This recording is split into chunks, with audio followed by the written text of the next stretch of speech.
One thing that a lot of people struggle with is getting their back wheel up off the ground. Whether you're a trials rider who's just getting started or someone who rides a mountain bike and they want to get better at riding the trails, getting that back wheel up off the ground consistently and confidently can change your riding. And today that's exactly what we're going to do. I'm going to teach you a couple different ways to get your back wheel up off the ground, and then we're going to dive into pivots where you're not only lifting it off the ground, but we're moving it from point A to point B. So let's dive right into it. The easiest way to get this whole process started is with a move we call the Endo. Now an Endo is a movement where you grab a bunch of front brake and you rock up onto the front wheel and your rear tire comes off the ground. This is the easiest way to get your back tire off the ground and also to start developing the confidence of being on the front wheel and having your body weight forward on the bike.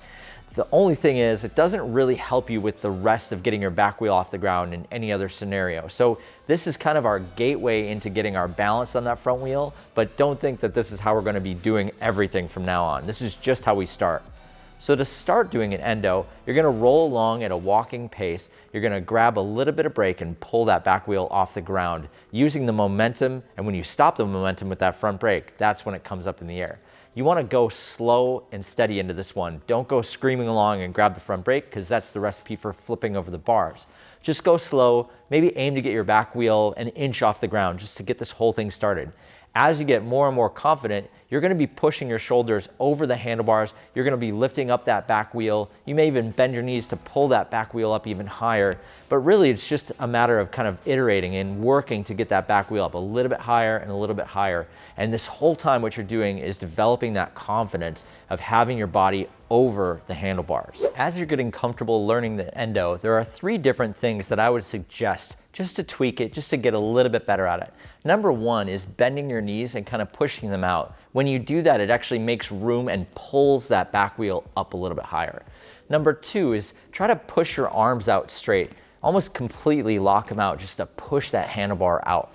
And number 3 is to do what we call a scoop. And we're gonna get into the scoop a little bit later, but it's essentially like this kind of donkey kick where you're pushing down, back, and up. And by doing that, it helps lift that back wheel up, and it's gonna kind of push the back wheel into the air, and that's what's gonna help bring that back wheel up even higher. There's one thing that I like to do when I'm practicing Endos, and part of it's kind of a style thing, and the other part kind of helps me keep my mind off of what I'm doing, and that's doing what we call an ET. So essentially what you do is you go up in the normal Endo position, and then you give yourself a pedal.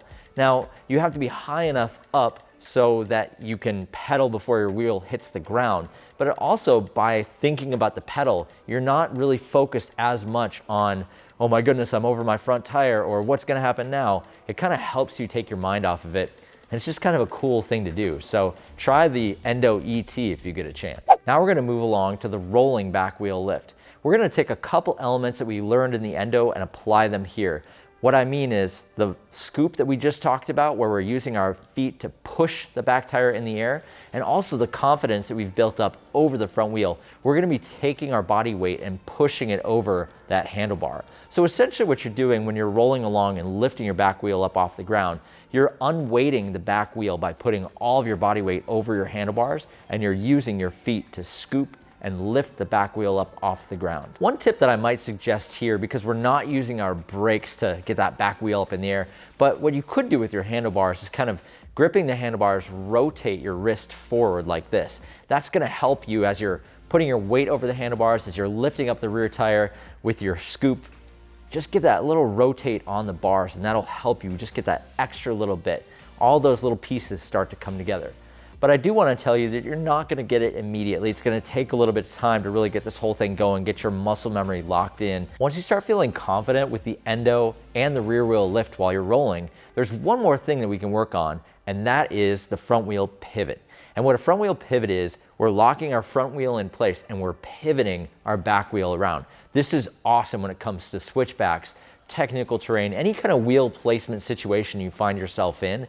This move is where it's at. And it really combines the best of both worlds from both the Endo and from the rolling rear wheel lift. So I'm gonna teach you how to move your back wheel around. Here are the things that are exactly the same as some of the stuff you previously learned. We're gonna be using our front brake. We're gonna be unweighting the back wheel by putting all of our body weight over the front of the bike. Those 2 elements from the last 2 techniques we learned are gonna play a big factor here. Now, when it comes to pivoting, The thing that I find to be the most important is what your front wheel is actually doing. And what I like to do when I grab my front brake, I twist it in the opposite direction that I want the wheel to go. So if I want my back wheel to go over to the right, I point my front wheel to the left. Once I know the intention of where I'm trying to go with my bike, I then grab the front brake. As I'm turning the handlebar in that direction, I put my body weight over the handlebar and I lift up the back wheel.